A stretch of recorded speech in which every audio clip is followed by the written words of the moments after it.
ከሰሞኑ ዳግም ግጭት ውስጥ ገብተው የከረሙት ኢራንና አሜሪካን ወደ ጊዜያዊ ተኩስ አቁም ስምምነት ለመመለስ ጥረት እየተደረገ መሆኑ ተጠቆመ።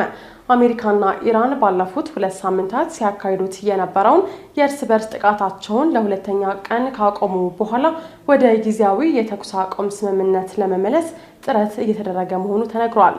ይህ በእንዲህ እንዳለ ባለፈው ሳምንት በኒውዮርኩ ከንቲባ ክስ የቀረበባቸው ቤንያሚን ኔታንያሁ ምላሽ ሰጥተዋል።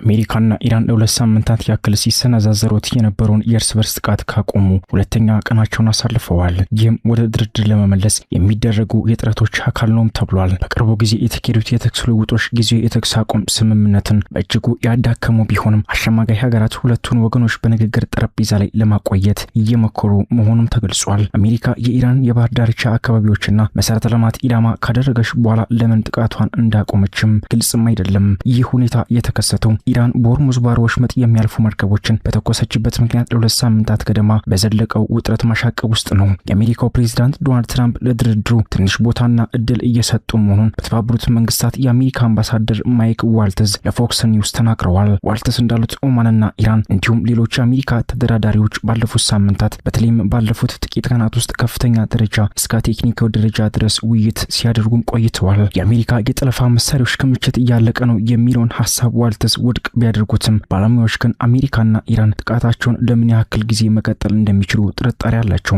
አሜሪካ ላለፉት 2 ምሽቶች ጥቃቶችን ካቆመች ወዲህ ኢራንም ተመሳሳይ እርምጃ መውሰዷን የኢራን ጦር ቃል አቀባይ ለሀገሪቱ መንግስታዊ ቴሌቪዥን ተናግረዋል። ኢራን በቅርቡ የአሜሪካ ወታደራዊ ኃይሎችን በሚያስተናግዱ የአካባቢው ሀገራት ላይ የመልስ ምት ጥቃትም ሰንዝራለች። ዮርዳኖስ ውስጥ በሚገኝ ጦር ሰፈር ቢያንስ 3 ወታደሮችን በኢራቅ ደግሞ 1 ወታደርም ገላለች። ዲፕሎማሲያዊ ጥረቶች በመካሄድ ላይ ሲሆኑ የአሜሪካና ኢራን ጥቃት መቆም ውጥረትን ለማርገብ የሚደረገውን ጥረት የሚያግዝ አዎንታዊ ምልክት እንደሆነም ከአሸማጊዎች መካከል አንድ ባለስልጣን ገልጸዋል። ሁለቱም ሀገራት ወደ ጊዜያዊ የተኩስ አቁም ስምምነት ለመመለስ እንደሚፈልጉና የተደራደሩበት ያሉ መፍትሄ ኢራን በሆርሙዝ ባህር ወሽመጥ ላይ የመርከቦችን እንቅስቃሴ በተወሰነ ገደብ እንድታስተዳድር የሚያደርግ እንደሆነ አሶሺየትድ ፕሬስ አስነብቧል። በሆርሙዝ የባህር ወሽመጥና ወደ ቀይ ባህር በሚያመራው ባብኤል መንደብ ላይ ስላለው የመርከብ እንቅስቃሴ ስጋቶችም አሁንም ቀጥለዋል። በኢራን የሚደገፉ የየመን ሁቲ አማጽያን ባለፉት ሳምንት በዚህ አካባቢ የሳውዲ መርከቦች እገዳ ለማድረግ ማስፈራራታቸውም ይታወሳል። ይበልጥ እንዳለ የኒውዮርክ ከንቲባ የሆኑት ዞራ